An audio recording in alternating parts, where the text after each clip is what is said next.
My wife took me to dinner with her German boss. I smiled like a fool, pretending I didn't speak German. She caressed her stomach and told him, "Don't worry, the idiot is so happy about the pregnancy. He will raise your son thinking it's his." I calmly poured more wine and said in perfect German, "I'm glad to have you here. Follow this story until the end and comment the city you're watching from, so I can see how far my story has reached." I should have known something was wrong the moment Cassidy suggested dinner with her boss. In our 5 years of marriage, she had never once wanted me to meet Albert Richter. She always claimed their relationship was strictly professional, that mixing business with personal life was inappropriate. Yet there I was, sitting across from them at Das House, watching my wife laugh at his jokes with an intimacy that made my stomach turn. The restaurant was exactly the kind of place Cassidy loved. Expensive, exclusive, the type where a single meal cost more than most people spent on groceries in a week. The mahogany paneling gleamed under soft lighting, and the scent of sauerbraten and fresh bread filled the air. White tablecloths crisp as fresh snow, crystal glasses that caught the light just so. Everything perfect, everything calculated to impress. Albert had chosen the restaurant, of course. He was the type of man who always had to be in control, had to show his wealth and sophistication. 48 years old, impeccably dressed in what I recognized as a $3,000 suit, his silver hair slicked back in a way that screamed European sophistication. His accent was slight but noticeable, a reminder of his German heritage that he wore like a badge of honor. I sat there in my off-the-rack blazer, feeling distinctly out of place. At 43, I had done well for myself as an electrical engineer, pulling in $250,000 a year, but in this crowd I might as well have been a janitor. Cassidy had insisted I dress up for the occasion, spending hours picking out my clothes like I was a child going to picture day. The conversation flowed easily between them, too easily. They spoke about colleagues I had never heard her mention, shared inside jokes that excluded me completely. I watched Cassidy's face light up when she looked at him, an expression I hadn't seen directed at me in months, maybe years. The way she leaned forward when he spoke, how her fingers traced the rim of her wine glass when she laughed at his stories. I tried to participate, asking polite questions about their work, but every attempt felt forced, artificial. They would pause, include me just enough to be polite, then dive back into their private world. I was a third wheel at my own wife's dinner, an uncomfortable observer to an intimacy I was beginning to recognize wasn't entirely professional. Cassidy looked radiant that night. She had spent the entire afternoon at the salon, getting her blonde hair styled in loose waves that framed her face perfectly. Her makeup was flawless, her dress a deep emerald that I had never seen before and probably cost more than my car payment. She was glowing in that way pregnant women are supposed to glow, her hand occasionally drifting to the small bump that was just beginning to show. The pregnancy had been a surprise, announced just 3 months earlier with tears of joy and promises of the perfect family we would build together. I remembered the moment she showed me the positive test, how my heart had soared with the possibility of becoming a father. At 43, I had given up on the idea of children, but suddenly there was this gift, this second chance at the family I had always wanted. Now, watching her across the table, something felt wrong. The timeline had always bothered me, though I had pushed the doubts aside. She had announced the pregnancy right after returning from a business trip to Munich, the same trip where she had worked closely with Albert on a major acquisition. When I asked about the dates, she had been vague, dismissive, telling me I worried too much about details. The waiter brought another bottle of wine, something German that Albert had selected with great ceremony. He poured for all of us, though Cassidy only pretended to sip hers, citing the pregnancy. I noticed Albert didn't seem disappointed by her abstinence. If anything, he seemed pleased, protective even. The way he looked at her when she mentioned the baby made something cold settle in my stomach. That was when they started speaking German. It began innocuously enough. Albert made a comment about the wine, something about the region it came from. Cassidy responded in what I assumed was agreement, her pronunciation smooth and confident. I had known she spoke some German from her college years, but I had never heard her speak it with such fluency, such comfort. I sat there, smiling like the fool they clearly thought I was, as their conversation shifted entirely into German. They didn't even attempt to include me, didn't pause to translate or explain. I was simply furniture at that point, a decoration that happened to be sharing their table. My grandmother had been German. She had come to America as a young woman but had never lost her language, her culture. She had insisted on teaching me German as a child, making me spend summers with her practicing until I was fluent.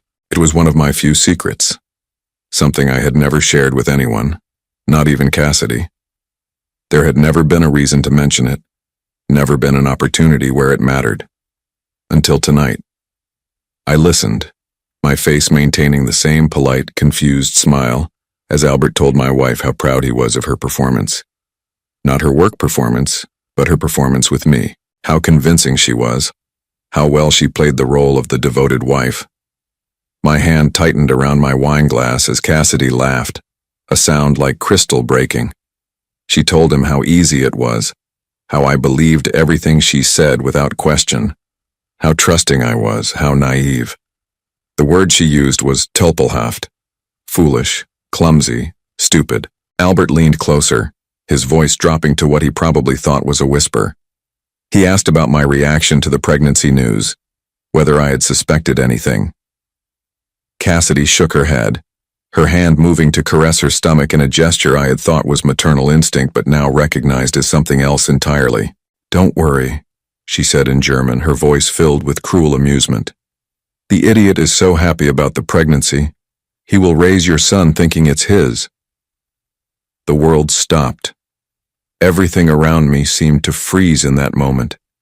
The gentle clinking of glasses from other tables, the soft murmur of conversations, the warm glow of the candlelight, all of it faded into background noise as those words echoed in my mind.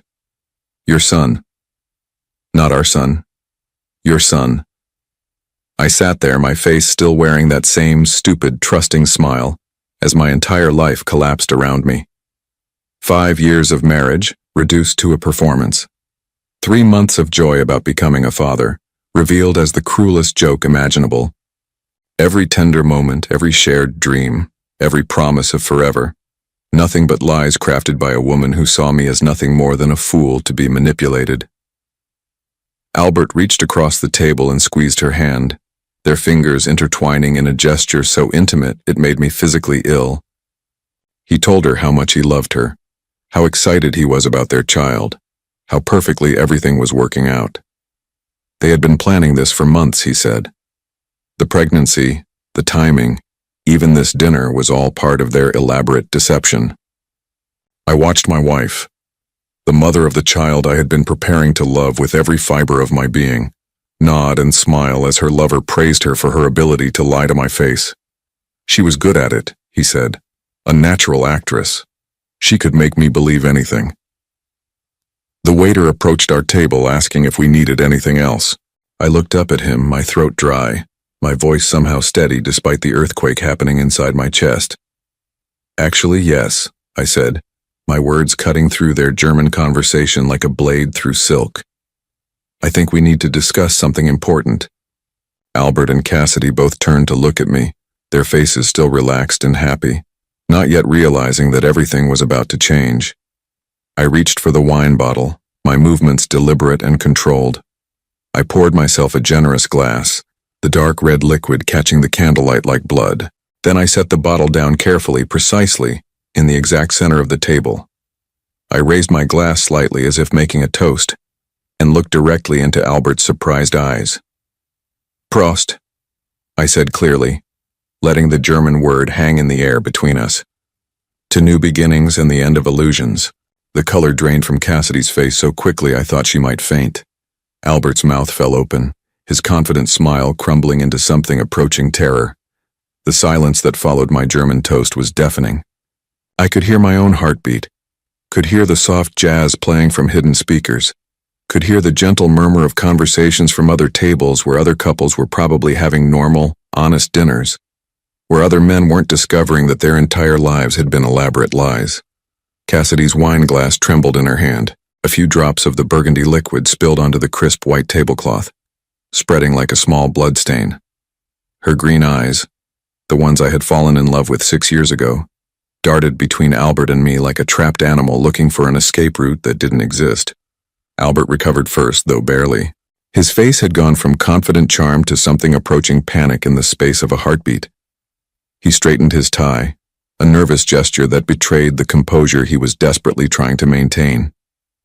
"Neil," he said carefully, his accent thicker now, more pronounced. "I think perhaps there has been some misunderstanding." I set my wine glass down with deliberate precision, the same way I approached everything in my work as an engineer. Measured, calculated, every movement purposeful. "Oh, I don't think there's any misunderstanding at all, Albert," I replied in English, keeping my voice conversational, almost friendly. "I understood perfectly, every word." Cassidy finally found her voice, though it came out as barely more than a whisper. "Neil, baby, you don't speak German. You're confused. Albert was just telling me about his family, about his mother who lives in Munich." The lie came so easily to her lips. Even now, caught red-handed, she was still trying to manipulate me, still believing she could talk her way out of this. The woman who had shared my bed for 5 years, who had cried in my arms about her difficult childhood, who had made me believe I was the love of her life, was looking directly into my eyes and lying without a moment's hesitation. "Your German is quite good, Cassidy," I said, still maintaining that conversational tone that was driving them both toward panic. "Much better than you ever let on. Especially that part about me being an idiot who would raise another man's son thinking it was mine. Your pronunciation of Tölpelhaft was particularly impressive." She went completely white. Not pale, not flushed, but truly white, as if every drop of blood had drained from her body. Her hand, the one that had been caressing her belly just moments before in what I now knew was a mockery of maternal love, began to shake violently. Albert leaned forward, his voice urgent now, all pretense of casual dinner conversation abandoned. "Neil, listen to me. This is not what you think. Cassidy and I, we work together, yes, but tonight, this was just business discussion." I almost laughed. Almost. The absurdity of it was overwhelming. Here was a man who had just heard his lover discuss their plan to trick me into raising his child, and he was still trying to convince me it was business. "Business," I repeated slowly, as if tasting the word. "Is that what you call it when you tell the mother of your child how proud you are of her performance? When you discuss how excited you are about your son? When you plan how to deceive her husband?" The words hung in the air like an accusation, like a judgment. Around us, the restaurant continued its elegant dance. Waiters glided between tables. Other diners laughed and clinked glasses. The world moved on as if mine hadn't just shattered into a million irreparable pieces. I thought about the past 3 months, every moment since Cassidy had announced the pregnancy. How happy I had been, how I had started planning nurseries and college funds and father-son fishing trips, how I'd called my parents, barely able to contain my joy as I told them they were going to be grandparents, how I had started reading books about fatherhood, about being the kind of dad I had always wanted to be. All of it based on a lie. All of it a cruel joke shared between two people who saw me as nothing more than a convenient fool. Cassidy reached across the table, her fingers trying to find mine. I pulled my hand away before she could touch me, the gesture sharp enough that she flinched.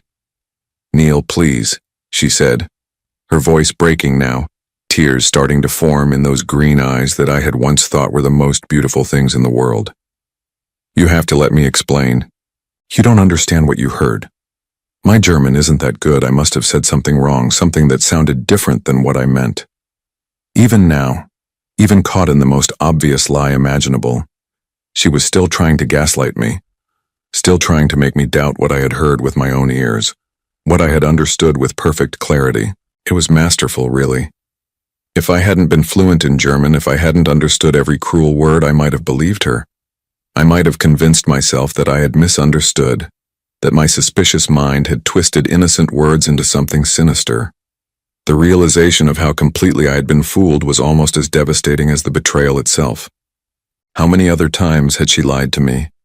How many other conversations had she had about me in languages she thought I couldn't understand? How many other people knew about her deception, her performance as the loving wife? "How long?" I asked, my voice barely above a whisper. Albert and Cassidy exchanged a look, a moment of silent communication that told me everything I needed to know. This wasn't new.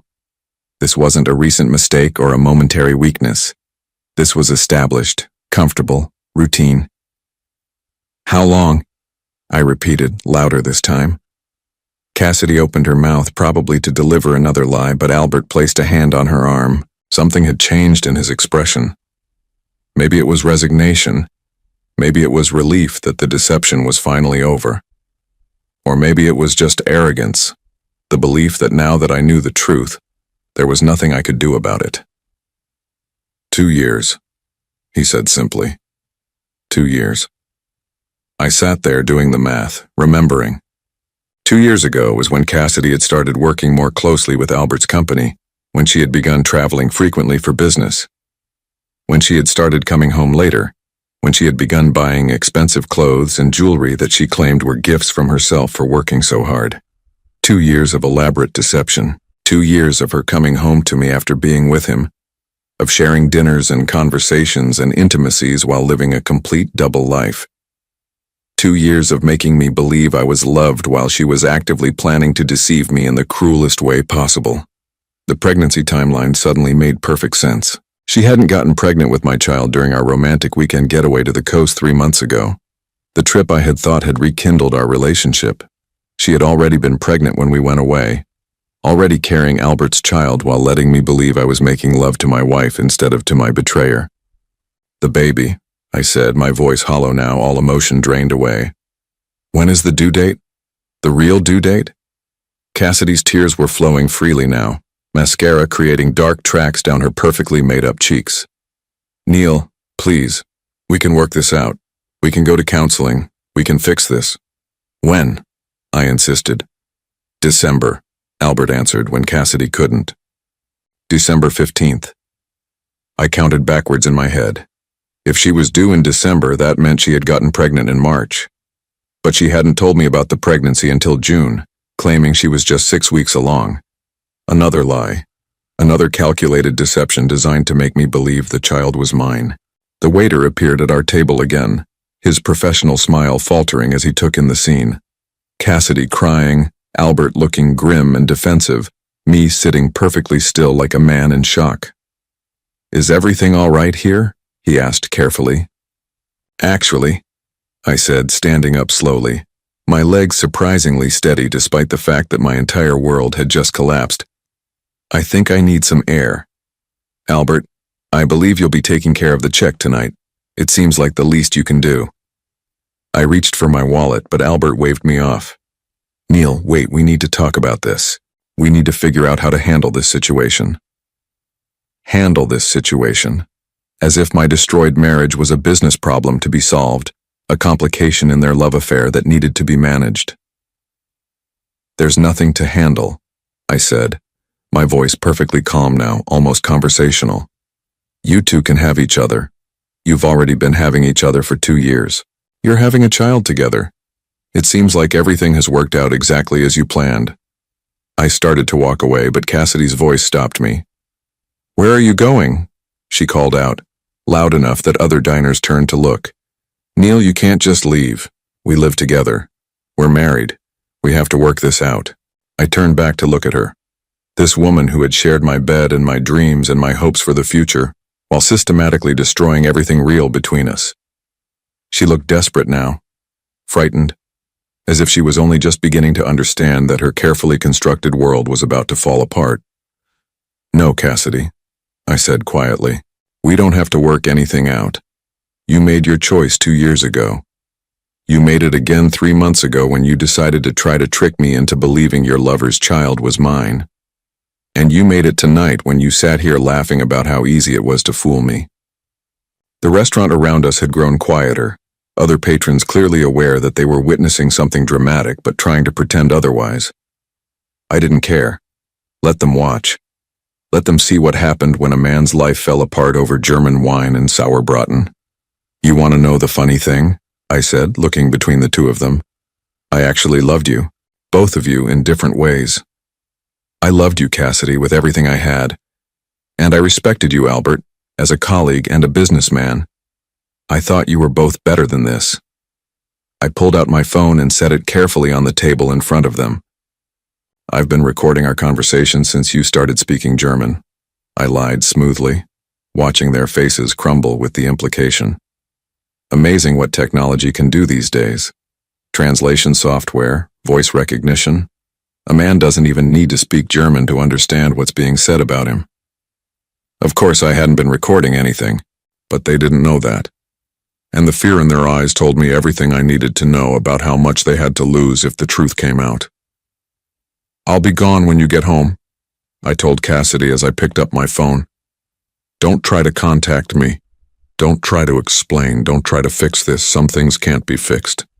I walked away from the table, away from my wife and her lover and their child and their elaborate deception, feeling strangely lighter with each step.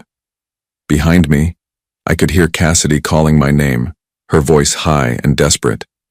But I didn't turn around. I drove around the city for 2 hours after leaving the restaurant, my hands gripping the steering wheel so tightly my knuckles had gone white. I wasn't ready to go home yet, wasn't ready to face the physical reminders of a marriage that had been nothing but an elaborate performance. The house we had chosen together, the photos on the mantel, the nursery we had started planning in the spare bedroom, all of it contaminated now by the truth.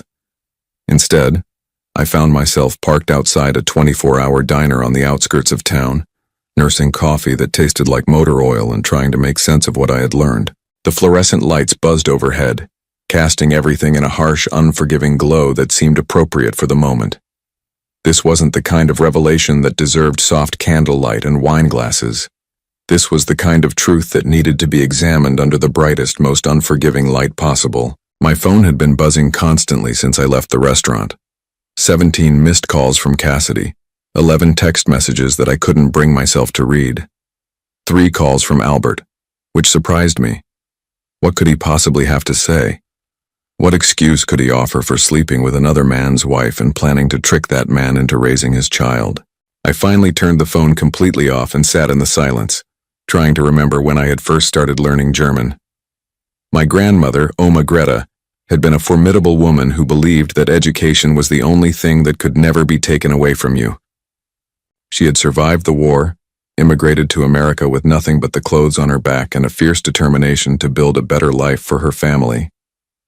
Every summer, from the time I was 8 until I turned 16, she had made me spend 2 months with her, speaking nothing but German. At first I had hated it. I was a typical American kid who wanted to spend his summers playing baseball and riding bikes, not conjugating verbs and memorizing vocabulary. But Oma Greta was relentless. She would hide my comic books until I could recite my lessons perfectly. She would make me translate American movies as we watched them together. She would speak to me only in German, forcing me to respond in kind or go without whatever I was asking for. By the time I was in high school, I was completely fluent. More than fluent, actually. I could think in German, dream in German, understand not just the words, but the subtle cultural nuances that gave those words meaning. It was a skill I was proud of, but it had never seemed relevant to my adult life. None of my friends spoke German. I didn't travel to German-speaking countries. I had never even mentioned it on job applications because it wasn't useful for an electrical engineer working with American companies. I had certainly never told Cassidy about it. When we first started dating, she had mentioned studying German in college, and I had nodded politely and changed the subject. There had been no reason to reveal my fluency. It was just one of those random facts about myself that didn't seem worth sharing, like the fact that I could juggle or that I knew all the words to every Beatles song. Now that random, seemingly irrelevant skill had revealed the most important truth of my life. When I finally drove home, it was nearly midnight. The house was dark, except for the porch light that Cassidy always left on for me when I worked late. A normal gesture from a normal wife in what I had thought was a normal marriage. Now even that small kindness felt calculated, part of the performance she had been putting on for 2 years. Her car was in the garage, but I could see she was awake.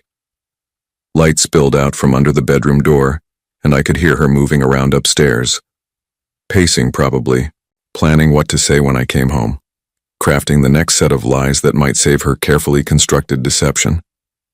I didn't go upstairs. Instead, I went to my study. The one room in the house that was completely mine. Dark leather furniture that I had chosen, bookshelves filled with technical manuals and classic novels, a desk where I sometimes worked on freelance projects or just sat and thought. It smelled like the expensive scotch I kept in the bottom drawer and the leather cleaner I used on the furniture. It was my sanctuary, the place I retreated to when I needed to think. I poured myself 3 fingers of Macallan 18-year-old scotch, a bottle I had been saving for a special occasion. This seemed like as special as occasions got, though not in the way I had ever imagined. That was when I started really thinking about the timeline, really examining the past 2 years with the cold analytical mind I used for solving engineering problems. If Cassidy and Albert had been having an affair for 2 years, there would be evidence. Patterns, inconsistencies that I had ignored or explained away because I had trusted my wife implicitly.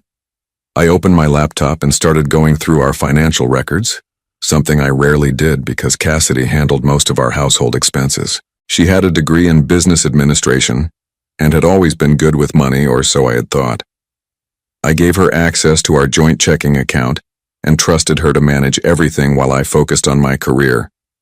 What I found made my blood run cold. Over the past 2 years, there had been charges I had never seen before. Expensive dinners at restaurants I had never been to, hotel rooms in cities where Cassidy claimed to be traveling alone for business, purchases at lingerie stores that specialized in items I had never seen her wear. The amounts weren't huge individually, but they added up. Nearly $20,000 in unexplained expenses, all carefully hidden among legitimate household costs. But it was the patterns that really told the story. Every month, like clockwork, there were charges at the same upscale hotel in downtown, the Meridian, where rooms started at $400 a night.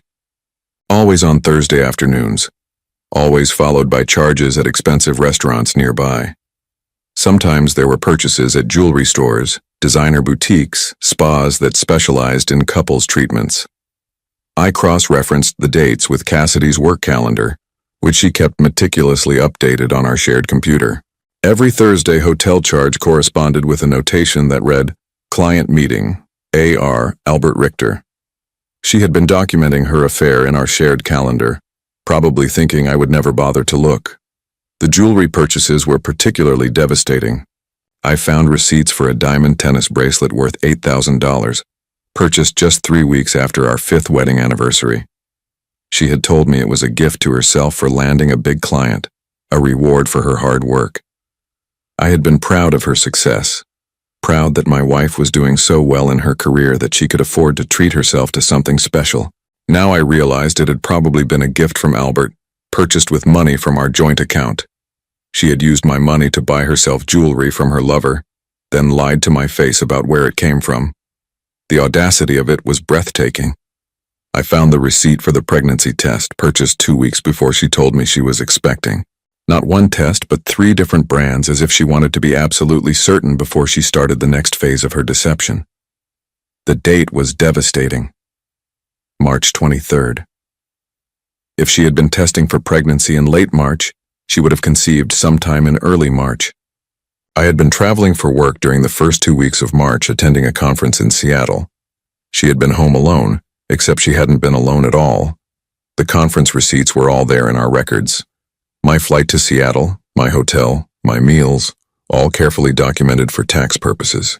I had been 3,000 miles away when my wife conceived another man's child, then had come home to find her unusually affectionate, unusually eager to be intimate.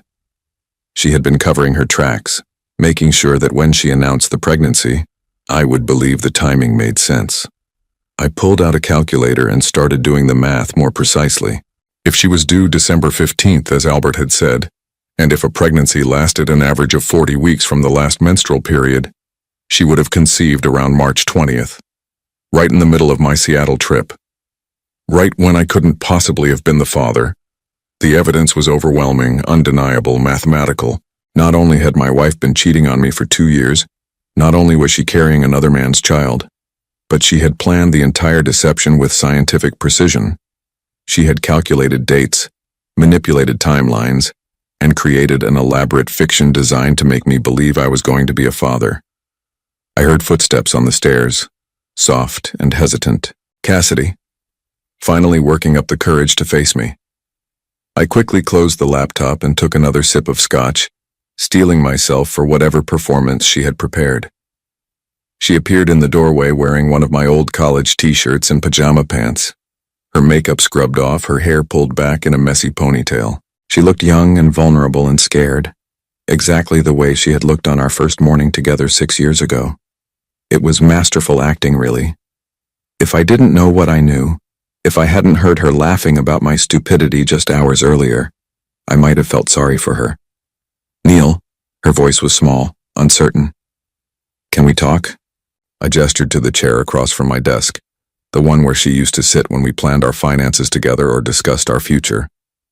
Now it felt like an interrogation chair, a place where suspects came to confess their crimes. She sat down carefully, her hands folded in her lap, her eyes red from crying. Real tears or another part of the performance? At this point, I wasn't sure I could tell the difference. "I know you're angry," she began, her voice barely above a whisper. "I know you think you heard something that sounded terrible, but Neil, you have to believe me. You misunderstood. My German isn't good enough to say what you think you heard." Even now, even after everything, she was sticking to the lie. Not just sticking to it, but doubling down, trying to convince me that my own ears had betrayed me, that my perfect understanding of a language I had spoken fluently for 30 years was somehow flawed. "Tell me about the meridian," I said calmly. The color drained from her face instantly. She opened her mouth, closed it, opened it again. No words came out.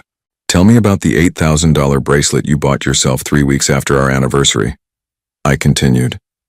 "Tell me about the pregnancy test you bought on March 23rd, 2 weeks before you told me you were expecting. Tell me about Albert Richter and why you've been meeting him at expensive hotels every Thursday for the past 18 months. She was shaking now, her hands trembling visibly as the weight of being truly caught settled over her. Not caught in a moment of weakness, not caught in a single lie, but caught in an elaborate, systematic deception that had been going on for 2 years. "How long have you known?" she whispered finally.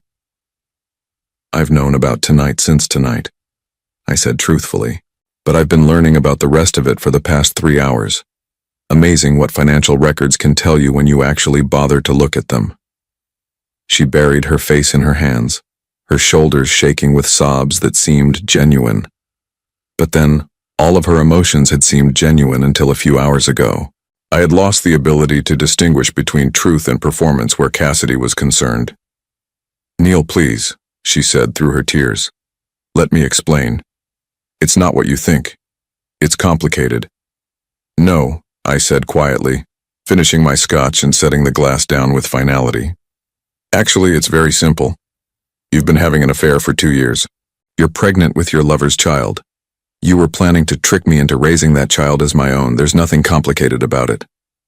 I stood up, suddenly exhausted by the effort of maintaining my calm facade. "I'll be staying in a hotel tonight. Tomorrow I'll be calling a lawyer.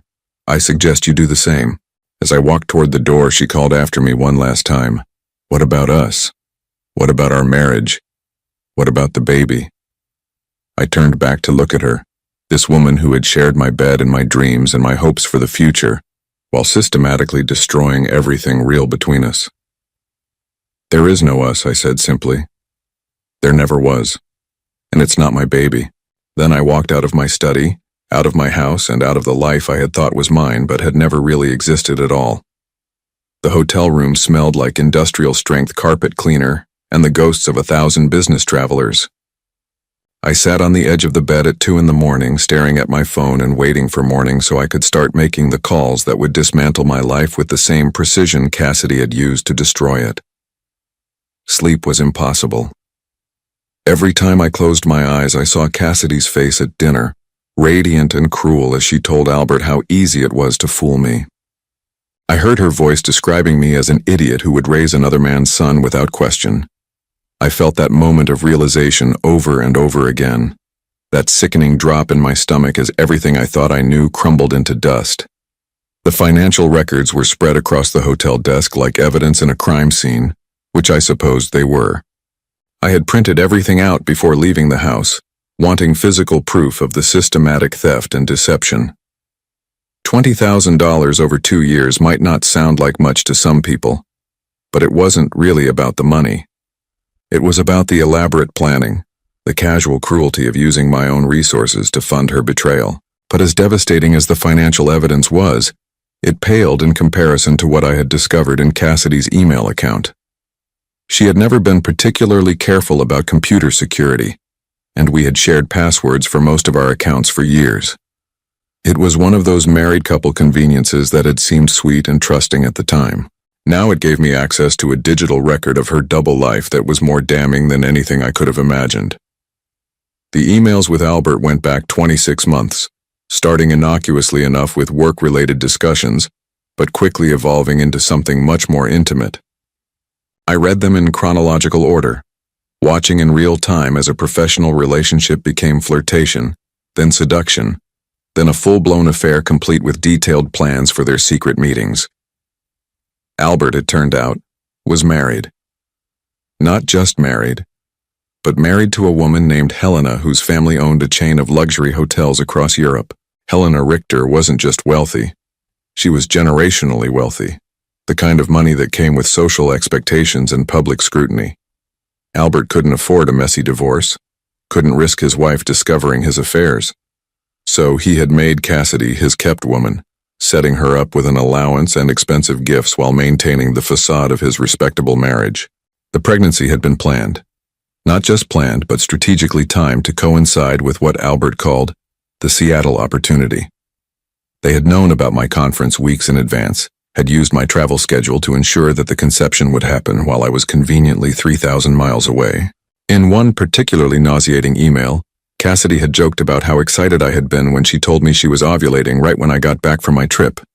They had been laughing at me, not just deceiving me, but actively mocking my trust, my joy, my excitement about becoming a father.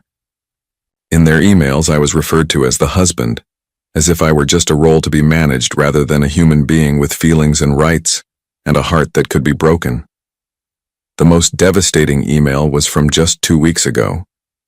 Albert had written to Cassidy about his long-term plans, about how they would handle the situation after the baby was born. He wanted her to wait until the child was at least 2 years old before initiating divorce proceedings, long enough for me to be firmly attached to the child, long enough for the courts to view me as the father regardless of biological reality. Then she would leave me, taking half of everything I had built while he quietly supported her from the shadows. It was a 10-year plan. They had mapped out a decade of my life without my knowledge or consent, had decided that I would spend the next 10 years loving and raising a child who wasn't mine while they enjoyed the benefits of both his wealth and mine. After the divorce, I would still be responsible for child support for a child I had never actually fathered, while they lived openly together with my money funding their lifestyle. The casual cruelty of it took my breath away. These weren't crimes of passion or moments of weakness. This was a calculated, long-term conspiracy designed to extract maximum benefit from my trust and my love, while giving nothing real in return.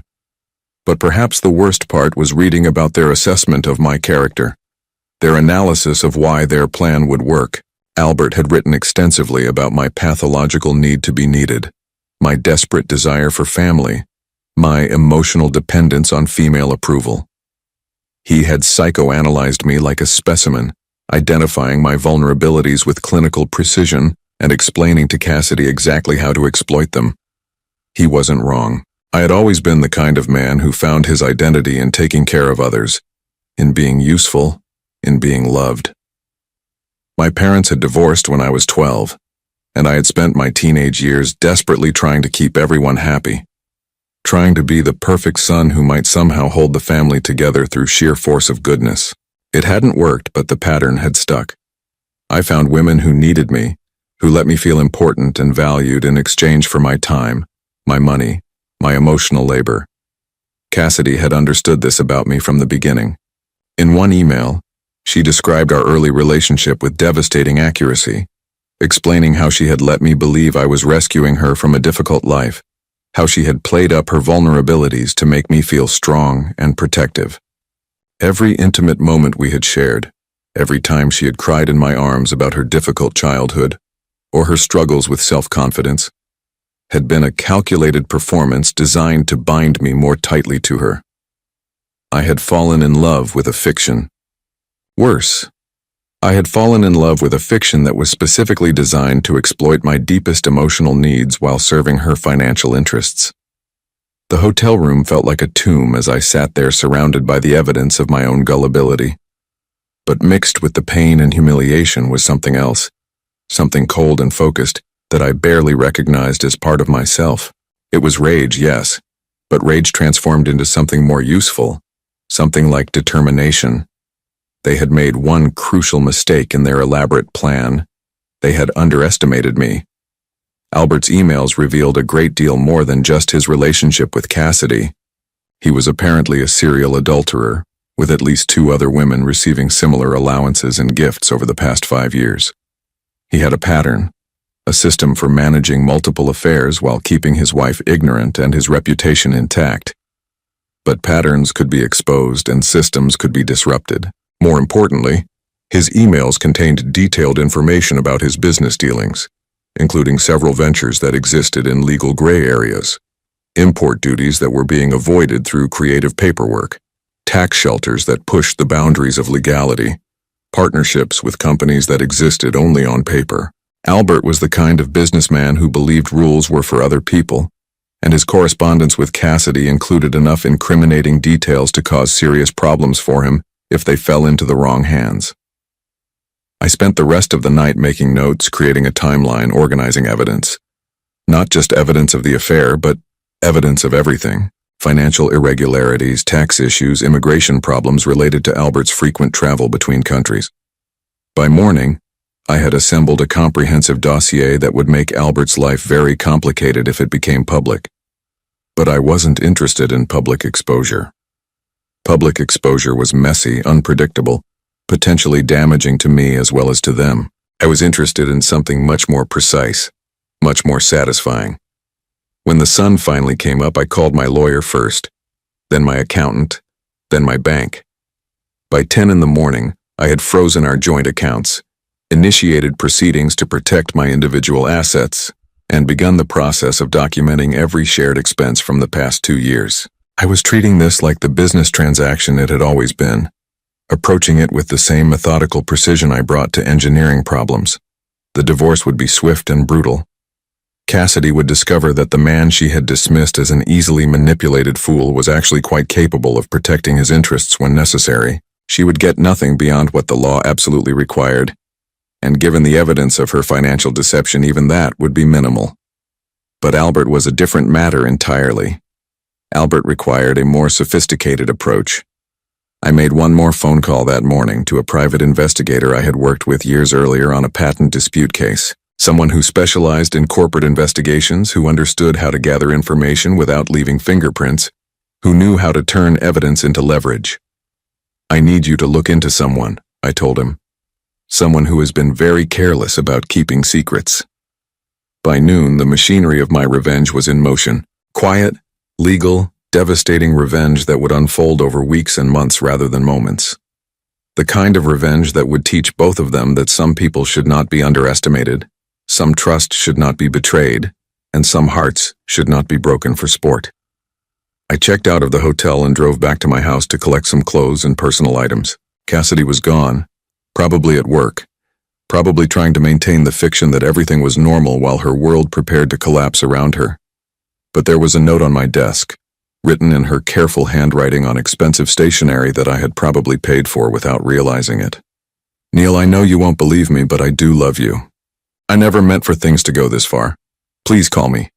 We can fix this if you'll just give me a chance to explain. The baby could still be yours. The timing isn't as clear as you think it is. Please don't throw away our marriage over a misunderstanding. I'm begging you. Cassidy." I read the note twice, marveling at her ability to lie even when she had nothing left to lose. The baby could still be mine. Even now, even after I had heard her call it Albert's son in perfect German, she was still trying to plant seeds of doubt. I folded the note carefully and put it in my jacket pocket, not because I believed a word of it, but because it was evidence of her continued attempts to manipulate me even after being caught. My lawyer would find it useful. Then I walked through the house one last time, looking at the life I had thought was mine. The kitchen where we had cooked dinner together, the living room where we had watched movies and made plans for the future, the bedroom where we had made love and talked about our dreams. All of it contaminated now by the knowledge of what it had really been. But I wasn't sad anymore. I wasn't even angry. I was something much more dangerous than angry. I was motivated. 3 weeks had passed since that devastating dinner at Das house, and my carefully orchestrated plan was finally ready to unfold. I had learned patience from my grandmother, who used to say that revenge served cold was twice as satisfying as revenge served hot.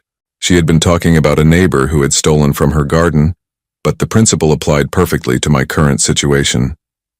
The private investigator I had hired, Marcus Chen, was worth every penny of the $15,000 I had paid him. He was a former federal agent who specialized in corporate investigations, and he had provided me with enough evidence to destroy both Albert and Cassidy in ways they couldn't possibly have anticipated. Albert's business empire, it turned out, was built on a foundation of creative accounting and legal gray areas that wouldn't survive close scrutiny. More importantly, his wife Helena wasn't just wealthy in her own right. She was also famously vindictive when it came to her husband's infidelities.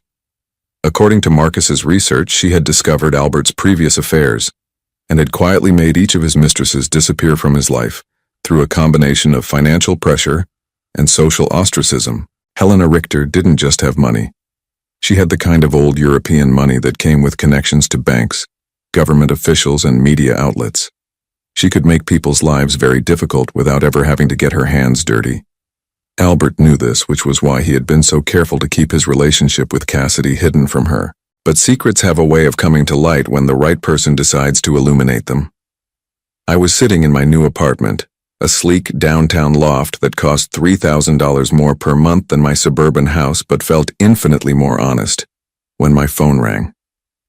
The caller ID showed Cassidy's number, the first time she had tried to contact me in over a week. I almost didn't answer.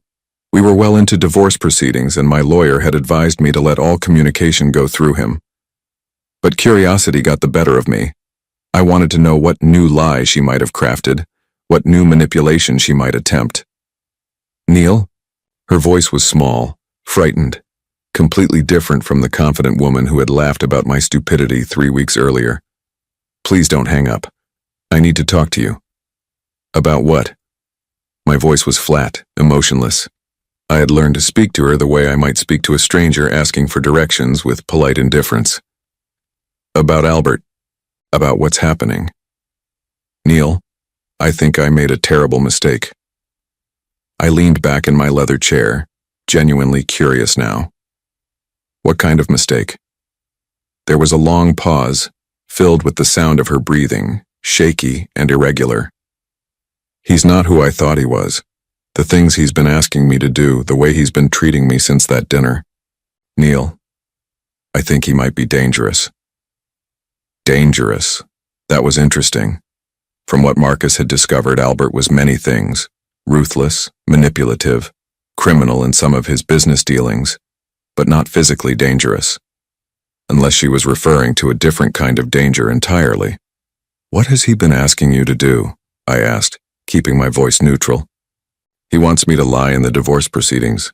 He wants me to claim the baby is yours, to demand child support, to take half of everything you have. He says if I don't, he'll cut me off completely. He'll make sure I never work in this industry again. So Albert was pressuring her to continue the deception even after I had discovered the truth. That was exactly what I had expected him to do and exactly what I had been counting on. And you're calling me because I can't do it anymore, Neil. Because I'm scared of what will happen if I keep lying. And I'm scared of what will happen if I stop. Because I know you hate me, but you're the only person who might be able to help me. The irony was breathtaking. The woman who had spent 2 years lying to me, who had planned to trick me into raising another man's child, who had mocked my trust and my love, was now asking for my help because her co-conspirator was threatening her. Why would Albert care what you do in our divorce? I asked, though I already knew the answer.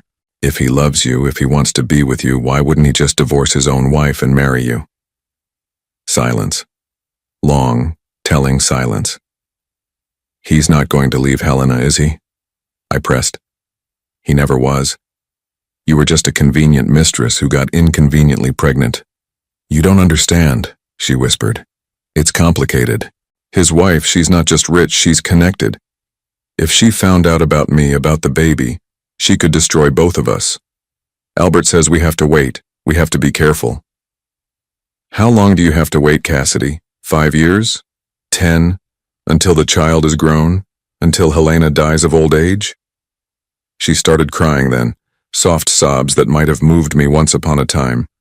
Now they just sounded like the complaints of someone who had discovered that actions have consequences. I know I don't deserve your help, she said through her tears. I know what I did to you was unforgivable. But Neil, I'm pregnant and alone and scared. And I don't know what else to do. Pregnant and alone and scared. The perfect victim narrative designed to appeal to my protective instincts, my need to help people in trouble. A year ago, it would have worked. A year ago, I would have dropped everything to rescue her, regardless of what she had done to me. But that was before I had learned to see her clearly, before I understood that every emotion she displayed was calculated for maximum effect. You're not alone, I said calmly. You have Albert, the father of your child, your lover of 2 years, your business partner in deception. Why don't you ask him for help? Because he doesn't care about me. The mask slipped for just a moment, revealing the panic underneath. He never cared about me. I was just useful to him, just someone he could control. And now that things have gotten complicated, now that you know the truth, he just wants to manage the situation. He wants to manage me. Welcome to the club, I thought, but didn't say. Albert had been managing her for 2 years, just like she had been managing me. The difference was that I had loved her, while Albert had simply used her. What exactly do you want from me, Cassidy? I want to tell the truth in the divorce. I want to admit that the baby isn't yours, that I've been lying about everything. I want to stop taking your money, stop demanding things I'm not entitled to. But Albert says if I do that, he'll ruin me. He'll make sure I can't find work anywhere. He'll tell everyone I'm unstable, unreliable. He has connections, Neil. He can destroy my reputation with a phone call. So she wanted to confess, but only because continuing the lie had become more dangerous than telling the truth. Not because she felt guilty, not because she wanted to do the right thing, but because Albert was no longer protecting her, and she needed a new protector. And you think I should protect you from the consequences of your own choices? I think you should want the truth to come out, she said, her voice gaining strength as she found her angle. I think you should want everyone to know that you're not the father, that you're not responsible for this child. I think you should want your freedom. She wasn't wrong. I did want my freedom and I did want the truth to come out. But not because she was offering it to me as a gift. The truth was going to come out regardless in ways that would be far more devastating than anything she could achieve by simply confessing in divorce court. I'll think about it, I lied smoothly. But Cassidy, you need to understand something. Whatever protection you think I might offer you, whatever help you think I might provide, you gave up the right to that 2 years ago when you started lying to me. You certainly gave it up 3 weeks ago when you sat in that restaurant laughing about how easy it was to fool me. Neil, please? I'll be in touch, I said, and hung up before she could say anything else. I sat in the silence of my new apartment, looking out at the city lights, feeling something that might have been satisfaction if it hadn't been so cold. Cassidy was finally beginning to understand the position she had put herself in. Albert was showing his true colors, revealing that she had never been anything more to him than a useful tool. And tomorrow, the final phase of my plan would begin. I had sent Helena Richter a carefully crafted email 3 days earlier, using an anonymous account, and including just enough information to pique her curiosity without revealing my identity. Details about Albert's Thursday afternoon hotel visits, copies of credit card receipts for jewelry purchases that had never appeared in her jewelry box, photographs that Marcus had taken of Albert and Cassidy together at restaurants around the city. Nothing that could be traced back to me. Nothing that violated any laws, just information that a concerned citizen thought she should have about her husband's activities. Helena had responded within hours, hiring her own investigators to verify the information I had provided. By now, she would have confirmation that her husband was not only having an affair, but that he had gotten his mistress pregnant and was planning to use another man's money to support their child. According to Marcus's research into her previous responses to Albert's infidelities, Helena didn't get mad. She got thorough. She would dismantle Albert's life piece by piece, methodically and legally, using her resources and connections to ensure that he lost everything that mattered to him. His business partnerships, his social standing, his comfortable lifestyle, all of it would disappear as she exerted the kind of pressure that money and influence could bring to bear. Albert thought he was safe because he had been careful. He thought his wealth and his charm and his carefully cultivated reputation would protect him. He had never imagined that his discarded victims might be intelligent enough, patient enough, or motivated enough to destroy him using his own weapons against him. Tomorrow morning, Helena's lawyers would serve Albert with divorce papers and a restraining order. His business accounts would be frozen pending investigation into potential financial irregularities that an anonymous tip had brought to the attention of the appropriate authorities. His carefully constructed world would begin to collapse, and he would be too busy trying to save himself to worry about managing Cassidy or pressuring her to continue lying. And Cassidy herself would discover that being the pregnant mistress of a powerful man was a very different thing than being the pregnant mistress of a man whose power had just evaporated overnight. I poured myself a glass of wine, a bottle I had chosen myself from a wine shop I had discovered in my new neighborhood, and raised it in a toast to my grandmother's memory. "Revenge served cold, O Magretta," I said aloud. "Just like you taught me." The city sparkled beyond my windows, full of possibilities I was only beginning to explore. For the first time in 2 years, maybe longer, I felt genuinely free. Not just free from Cassidy's lies or Albert's manipulation, but free from the need to be someone else's solution to their problems. My phone buzzed with a text message from Marcus. "It's done. Helena's people moved faster than expected. Albert's offices were sealed this morning, and he's been arrested on charges of tax evasion and fraud. Thought you'd want to know." I smiled, feeling the last pieces of my carefully laid plan click into place. Albert would spend the next several years dealing with federal charges, divorce proceedings, and the complete destruction of his business empire. He wouldn't have time to threaten anyone, wouldn't have resources to ruin careers or manipulate frightened pregnant women. And Cassidy would be truly alone for the first time in years, forced to face the consequences of her choices without anyone to protect her or manage the situation for her. It was, as my grandmother would have said, a very satisfying dinner indeed. 6 months later, I was sitting in a coffee shop near my new office, reading the morning paper and genuinely enjoying the simple pleasure of a quiet Saturday morning, when I saw the headline that brought the whole sorry chapter of my life to a satisfying close.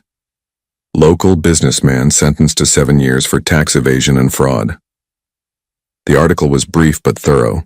Albert Richter, former CEO of Richter International Holdings, had been sentenced to 7 years in federal prison and ordered to pay $4.8 million in restitution to various government agencies. His business empire had been liquidated to pay his debts, his assets seized, his reputation destroyed. The article mentioned that his wife, Helena Richter, had divorced him while he was awaiting trial and had publicly stated that she would not be visiting him in prison. There was no mention of Cassidy in the article, but I knew from my lawyer that she had given birth to a son 3 months earlier. A son that Albert would never meet outside of a prison visiting room, assuming Helena didn't use her influence to prevent even that small contact. Cassidy was living with her sister in Phoenix now, working as a receptionist at a medical clinic and struggling to make ends meet on $12 an hour. She had finally told the truth in our divorce proceedings, admitting that the child wasn't mine and relinquishing any claim to alimony or support. Not out of honesty or remorse, but because continuing the lie would have required Albert's backing, and Albert was no longer in a position to back anyone. My lawyer had been pleased with how quickly everything was resolved once she stopped fighting. I folded the newspaper carefully and set it aside, feeling something that might have been closure. Not satisfaction exactly, because there was no joy in seeing 2 people's lives destroyed, even when they had richly deserved their fate. But there was a sense of completion, of justice served and balance restored. The coffee shop was busy with the Saturday morning crowd, families with children, couples reading books together, students with laptops and dreams of changing the world. Normal people living normal lives, unencumbered by elaborate deceptions and carefully calculated betrayals. It was the kind of scene I had forgotten existed during my marriage to Cassidy, when every interaction had been filtered through layers of lies and manipulation. "Excuse me, is this seat taken?" I looked up to find a woman about my age standing next to my table, gesturing to the empty chair across from me. She had kind eyes behind wire-rimmed glasses and graying brown hair that she wore in a simple style that somehow made her look both professional and approachable. She was carrying a worn leather briefcase and what appeared to be student papers that needed grading. "Please," I said, gesturing to the chair, "all yours." She sat down with a grateful smile, spreading her papers across the table with the practiced efficiency of someone who had learned to work in whatever space was available. "Dr. Sarah Mitchell," she said, extending her hand. "And thank you. I have about 30 essays to grade before Monday and my apartment is being fumigated, so I'm temporarily homeless." "Neil Harrison," I replied, shaking her hand. "What subject do you teach?" "Psychology at the community college, and you?" "Electrical engineer. Though I'm between projects at the moment, so I have more free time than usual." She smiled, a genuine expression that reached her eyes in a way I had almost forgotten was possible. Free time. I remember that concept vaguely from graduate school. We worked in comfortable silence for the next hour, she grading papers and occasionally muttering things like, "Did this student even read the assignment?" while I responded to emails from potential new clients. It was peaceful in a way I hadn't experienced in years, sharing space with someone without feeling the need to perform or impress or carefully monitor their mood for signs of disapproval. When she finished her stack of essays, she looked up and caught me watching her. "I'm sorry," she said with a slight laugh. I must have been muttering to myself. "Occupational hazard of grading papers." "Not at all," I said. "I was just thinking how nice it is to work next to someone who's actually doing what they appear to be doing." She raised an eyebrow. "That's an oddly specific thing to appreciate." I found myself telling her about Cassidy, though not in detail and not with bitterness, just the basic facts. A marriage that ended when I discovered my wife had been living a double life. A divorce that was finalized 3 months earlier. The ongoing process of rebuilding my life from scratch.